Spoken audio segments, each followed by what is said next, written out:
अस्सलाम वालेकुम जी, मैं हूं कमर मेकन और इस वक्त सुप्रीम कोर्ट में मौजूद है। मेरे साथ वसीम मलिक साहब मौजूद हैं और मरियम नवाज़ ख़ान साहिबा मौजूद हैं। अहम तरीन केस मखसूस नशस्तों पर आज समाअत के लिए मुकर्रर था। जस्टिस मंसूर की सरबराही में जस्टिस अतर मिनल्ला और जस्टिस मोहम्मद अली मज़हर इस बेंच में शामिल थे। बहुत ही अहम तरीन रिमार्क्स भी आज हुए। एक वीडियो हमने कुछ दिन पहले की थी, ग़ालिबन 4 रोज़ पहले एक वीडियो की थी वसीम मलिक साहब के साथ, और जो कुछ वसीम मलिक साहब उस दिन हमने डिस्कस किया था वैसा ही होता हुआ हमें नज़र आया। स्पेशली जब हम बात कर रहे थे कि फ़ैसला किस तरफ जा सकता है और जजेस का झुकाव जो है वो किस पॉइंट या किस चीज़ पर ज़्यादा होगा, वो आज हमें देखने में आया कि जो फंडामेंटल राइट्स हैं उस पर बात हुई। आर्टिकल 17 डिस्कस हुआ, फिर जो लिस्ट है वो जमा नहीं जो करवाएगी उसके ऊपर बात ये ख़ुसूसन जस्टिस मंसूर ने कहा कि क्या वो इतना बड़ा गुनाह है कि उसके मुकाबले में हम जो सीटें हैं वो ही बाकियों में बांट दी जाएँ। आप क्या समझते हैं, जो उस दिन हमने चीज़ें डिस्कस की थी, आज आपकी क्या ऑब्जर्वेशन है? एज अ जर्नलिस्ट क्या देखा आपने? अच्छा देखिए, केस ऑफ फर्स्ट इम्प्रेशन तो है, मगर इसमें जो सबसे बड़ी बात जो पहले दिन किसी बेवकूफ़ को भी शायद समझ आ रही थी कि ये कॉन्स्टिट्यूशनल इंटरप्रिटेशन का मामला है। आयन का आर्टिकल 51 उसको आपने इंटरप्रेट करना है, इससे कबल उसकी इंटरप्रिटेशन नहीं हुई, क्योंकि इससे कबल इस तरह का इलेक्शन कमीशन भी मौजूद नहीं था। क्योंकि इससे कबल एक सियासी जमात जो मुल्क की सबसे बड़ी सियासी जमात है उससे इंतखाबी निशान भी नहीं छीना गया था।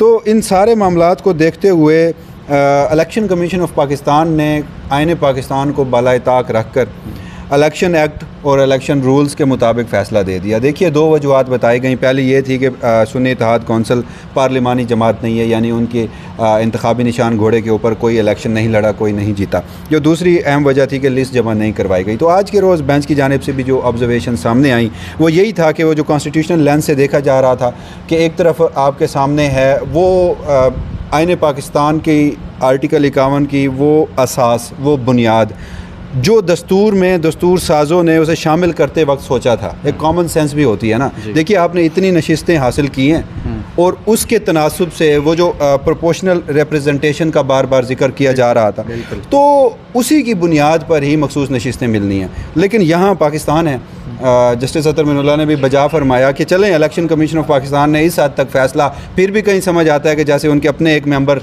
जो ग़ालिबन सिंध से थे जिन्होंने डाइसेंट किया था इस मामले में, पाकिस्तान तहरीक इंसाफ / सुन्नी इत्तेहाद कौंसिल को नहीं मिलनी, आपने दोबारा से दे दी, बांट के दे दी।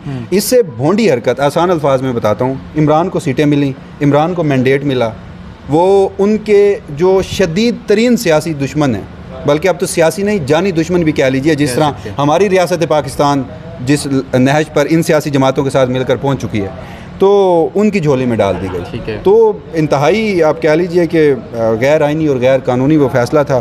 खैर, उसे पेशावर हाई कोर्ट ने भी रखा, वही इलेक्शन कमीशन ऑफ पाकिस्तान का फ़ैसला ही मेंटेन किया। लेकिन आज सुप्रीम कोर्ट ऑफ पाकिस्तान में एक बात जो तय हुई है, जो मुझे समझ आई है कि ये नशिस्तें पाकिस्तान तहरीक इंसाफ को / सुन्नी इत्तेहाद कौंसिल को मिलें या ना मिलें।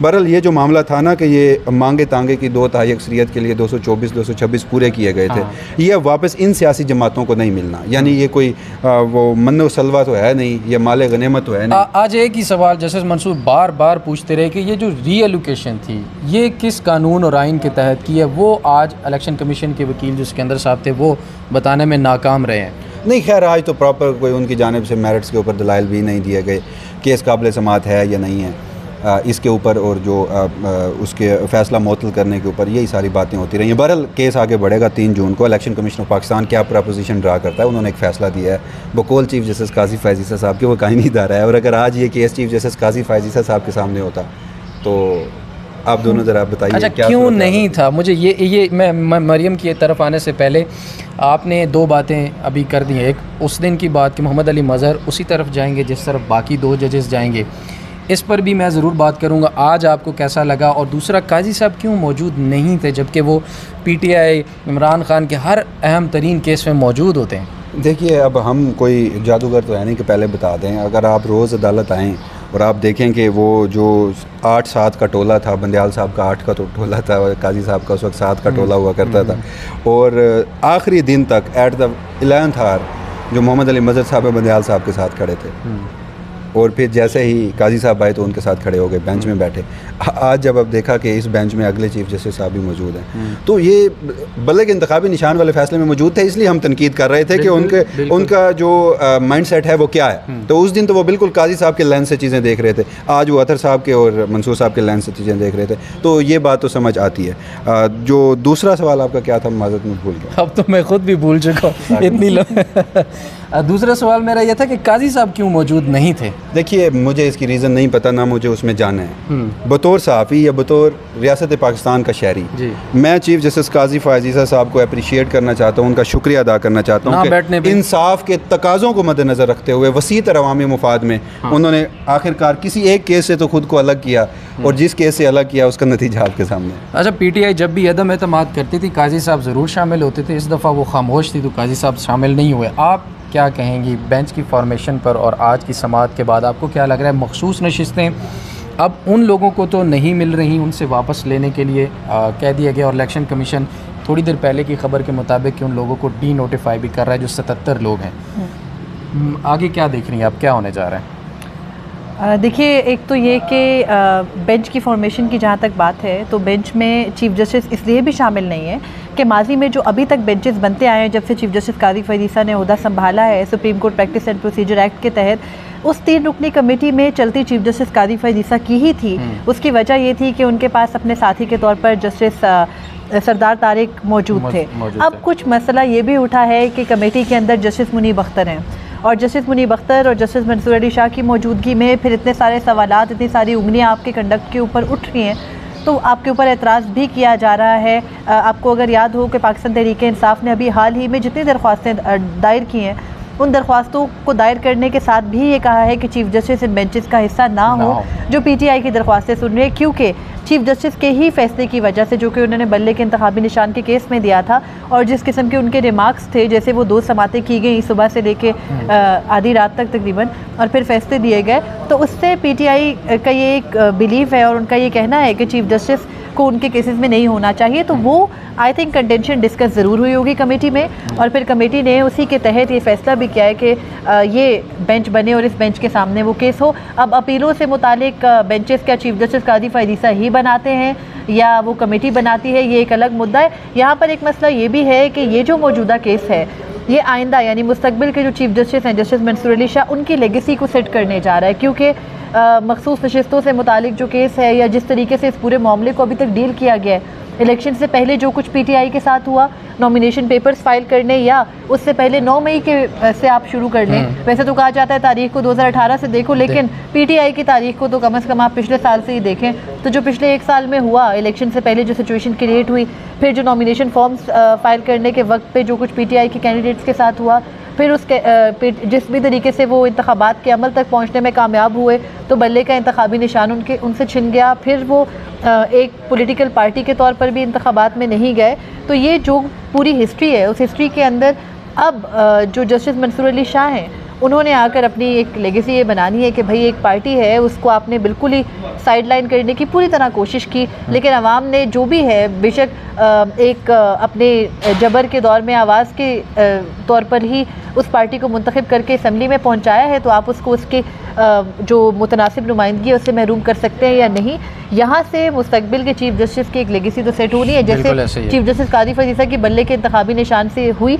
तो ये भी हो सकता है कि या तो कमेटी ने फैसला किया हो कि चीफ जस्टिस ना सुने केसेस को PTI के, या फिर दूसरी सूरत में चीफ जस्टिस ने अगर ख़ुद अपील का, क्योंकि ये मामला आर्टिकल 184(3) का मामला नहीं है, तो उन्होंने अगर ये केस लगाया है इस बेंच के सामने, तो हो सकता है कि वो जस्टिस मंसूर अली शाह, जस्टिस अतर मनिल्ला के लिए टेस्ट केस हो। जो कुछ जस्टिस अतर मनिल्ला के साथ पिछले 1 माह से हो रहा है वो भी हमें मालूम है, और फिर आज के जो रिमार्क्स है उसके बाद जो हो रहा होगा सोशल मीडिया पे वो भी हमें सबको पता है। तो ये इस तरीके से बेंचेस बन रहे हैं। लार्जर बेंच आप देख रही हैं, क्योंकि आज ये बात भी हुई कि ये मामला लार्जर बेंच में जाएगा, और उसके बाद क्या काजी फ़ायज़ ईसा साहब की एंट्री हो सकती है या नहीं हो सकती। और दूसरा जो वसीम ने बात की कि मोहम्मद अली मज़हर साहब जो हैं वो go with the flow like वो करते हैं, लाइक उनका ये मोटो है, तो आप इस बारे में आपका क्या ख्याल है, क्योंकि बल्ले वाले केस में भी वो मौजूद थे। ठीक है, देखिए आईनी क्योंकि तशरीह का मामला है तो बनना तो लार्जर बेंच ही चाहिए। अब 5 रुकनी लार्जर बेंच बनना है, उसमें ऑलरेडी एक सीनियर जज की सरबराही में बेंच कायम है, तो मुझे लगता है कि बेंच की सरबराही जस्टिस मंसूर अली शाह के पास ही रहेगी। मजीद मेंबर्स ऐड हो जाएंगे, उन मेंबर्स के ऐड होने से ये होगा कि कोई डिसेंटिंग वॉइस आएगी, क्योंकि अभी तक तो यही लग रहा है कि तीनों जो जजेस हैं वो एक ज़ुबान होकर बात करें।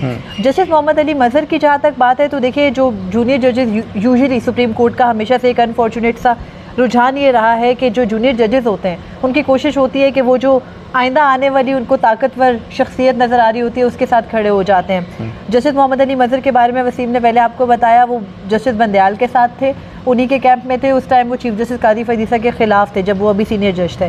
फिर अब जब से चीफ जस्टिस कादी फैज़ीसा आए, जस्टिस मोहम्मद अली मजहर हमें अहम जो इंतज़ामी सतह पर भी सुप्रीम कोर्ट के अंदर होते हैं उन पर भी दिखाई देते हैं, एक अहम रुकन भी हैं। चीफ जस्टिस के साथ बेंच में भी शामिल रहे, बल्ले के इंतखाबी निशान से मुतालिक फ़ैसला देते वक्त भी वो चीफ जस्टिस की ही ज़ुबान बोलते रहे। आज उनका मुद्दा या मौक़िफ़ मुख्तलिफ था, जजेस का मौक़िफ़ मुख्तलिफ भी हो सकता है, लेकिन यहाँ मसला ये है कि जजेस अपनी राय को तब्दील करते हैं उस जज के मुताबिक जिसके साथ वो बैठे हों, तो ये एक अनफॉर्चुनेट चीज़ें नहीं होनी चाहिए। लेकिन उसके अलावा लार्जर बेंच ने इस केस में बनना है, और अगर काजी साहब एंट्री करते हैं इस केस के अंदर तो फिर यही वजह होगी कि जो ये मौजूदा बेंच है वो कंट्रोल नहीं कर पा रहा, या वो उस मुताबिक जो इस्टेब्लिशमेंट की मंशा है, जो हुकूमत की मंशा है उसके मुताबिक मतलूबा नहीं दे रहा, मतलूबा नताइज अगर बरामद ना होता तो फिर चीफ जस्टिस का इस बेंच में आना भी मुतनाज़ होगा। एक और चीज़ बार बार की जा रही है, सोशल मीडिया के ऊपर भी डिस्कस हो रही है, क्योंकि मखसूस नशिस्तें जाने से ज़ाहिर है जो इस वक्त 226 की तादाद है वो कम होगी, और उसमें क्या सराहियाँ ये भी की जा रही हैं काजी फैज़ीसा की एक्सटेंशन के बारे में। और फिर कुछ लोग ये भी कह रहे हैं कि जस्टिस मंसूर नहीं चाहते कि वो चीफ़ जस्टिस बनने में मतलब मज़ीद उनका देर हो, वो अपने टाइम पर बनना चाहते हैं, वो इंतज़ार नहीं करना चाहते, तो इसलिए भी इस बेंच में मौजूदगी उनको मुतनाज़ बना रही। इस मामले को आप किस नज़र से देखती हैं? देखिए, पहली बात तो ये है कि अभी चीफ जस्टिस की एक्सटेंशन से मुतालिक कोई भी कानूनी मुसव्वदा कुछ भी तैयार नहीं हुआ, कुछ बिल नहीं टेबल हुआ, कहीं पर डिस्कशन शुरू नहीं हुई। ये सारी सुनी सुनाई बातें, इनके ऊपर हुकूमत की जानिब से कंफर्मेशन हो भी रही है, लेकिन फिर सवाल ये है कि हुकूमत किस बुनियाद के ऊपर ये कर रही है। अगर आज उनके पास मखसूस नशिस्तें जाने से कौमी असम्बली में 2/3 अक्सरियत चली गई है, तो उनके पास सेनेट में कौन सी 2/3 अक्सरियत थी जिसके बलबूते पर वो आईनी तरमीम करने के दावे कर रहे थे, और हमारे जुडिशल कमीशन ऑफ पाकिस्तान जैसी बॉडीज़ उन आईनी तरमीम की बातों पर यकीन कर रही थी। उसके अलावा दूसरी बात यह है कि जस्टिस मंसूर अली शाह को इस बेंच में नहीं होना चाहिए। ये फैसला जस्टिस मंसूर अली शाह खुद ही कर सकते हैं। कोई एतराज़ करे, उनके मफादात के टकराव की बात करे, उनको बेंच से अलग करने की बात करे, ये सब सिर्फ बातें हैं, तनकीद है। और यहाँ पर तनकीद हर वो सेक्शन करता है जो इस वक्त चीफ जस्टिस कादी फैज़ीसा के साथ खड़ा, और वो समझता है कि चीफ जस्टिस के फेवर के लोग और उनके फेवर के अगर फैसले नहीं आ रहे और कोई बेंच है जहाँ से वही आपकी बात मतलूबा नताइज नहीं बरामद हो सकते, तो वहाँ पर फिर मुश्किल ये ओके जी। हमारे कुछ कोलीग हैं वो इशारे कर रहे हैं शायद उन्होंने अपना वीडियो इसी जगह पर करना है, और ये वाला बैकग्राउंड बहुत मशहूर सुप्रीम कोर्ट का आप लोग जानते होंगे। एक चीज़ और आपके सामने रखूं, वसीम मलिक ने, और जो मैंने लास्ट वीडियो की थी इकट्ठे, उसमें भी वसीम मलिक ने पूरा प्रोसेस जो है वो बताया था, क्योंकि सेनेट के अंदर उनके पास मतलूबा जो तादाद है वो मौजूद नहीं है, और अगर दूसरी पार्टी यानी कि PTI या सुन्नी इत्तेहाद काउंसिल के मेंबरान को मिला भी लिया जाता है ऐसा, तो डिफेक्शन क्लॉज के तहत वो फिर सेनेटर्स के लिए भी उनकी सेनेटरशिप जो है वो ख़तरे में पड़ सकती है। तो इसलिए भी मुमकिन नहीं था, अगर कौमी असम्बली में वो कर भी लेते तो सेनेट से ये मंजूर करवाना 2/3 अक्सरियत से मुमकिन। देखिए कमर, अगर यहाँ पर डिफेक्शन क्लॉज वाली बात आई ना, तो सुप्रीम कोर्ट के पास उसका ऑप्शन भी मौजूद है, आर्टिकल 63 का रिव्यू लगाएंगे और डिफेक्शन क्लॉज वाला मतलब ही ख़त्म कर देंगे। बड़े बड़े लोगों को जाहिर है कर सकते हैं, उनके इख्तियार में बहुत कुछ है। और कोई तरीका इस वक्त नज़र नहीं आ रहा। कहा यही जा रहा है कि आज जो सबसे बड़ी चीज़ सामने आ रही है वो ये कि जस्टिस मंसूर अली शाह ने चीफ जस्टिस काजी फैज़ीसा की एक्सटेंशन में बड़ा एक रुकावट का सबूत दिया है, जो कि पहले से भी शायद ना हो पाती। अच्छा चलें इसे ना थोड़ा सा मज़ीद मैं ये समझता हूँ कि एक्सटेंशन हो ना हो, होनी है, कब होनी है, ये तो अभी अजम्पशंस हैं। जी। जस्टिस मंसूर अली शाह यानी मुस्तकबिल के चीफ जस्टिस ने, और जस्टिस अतर मिनुल्लाह ने, और जस्टिस मोहम्मद अली मजहर ने आज चीफ जस्टिस काजी फैज़ीसा के उस फैसले का जो बल्ले के इंतखाब के उसमें मोहम्मद अली मजहर साहब शामिल थे, मगर इन जजेस ने चीफ जस्टिस काजी फैज़ीसा के अमली तौर पर उस फैसले को रद्द कर दिया। ऐसे रद्द किया है कि जैसे वो कमीशन ने फैज़ाबाद धरना केस में चीफ जस्टिस के फैज़ाबाद अच्छा, ये एक अलग से स्टोरी है, कोशिश करेंगे इसके ऊपर भी। अगर आपने मज़ीद मालूमात जानी हो, फैज़ाबाद धरना रिपोर्ट कमीशन पूरी की पूरी समाअत मरियम नवाज़ ख़ान के यूट्यूब चैनल पे भी कल वाली वीडियो बहुत अहम तरीन है, और वसीम मलिक ने भी ये वीडियो की है कि काजी साहब किस तरह से फंस चुके हैं, और वो अब इस ऐसे मामले पर बिल्कुल बेबस नज़र आते हैं कि करें तो करें का क्या, जाएं तो जाएं कहाँ। अभी तक के लिए इतना ही। मरियम नवाज़ ख़ान और वसीम मलिक के साथ कमर मेकन को दीजिए इजाज़त। अल्लाह निगहबान।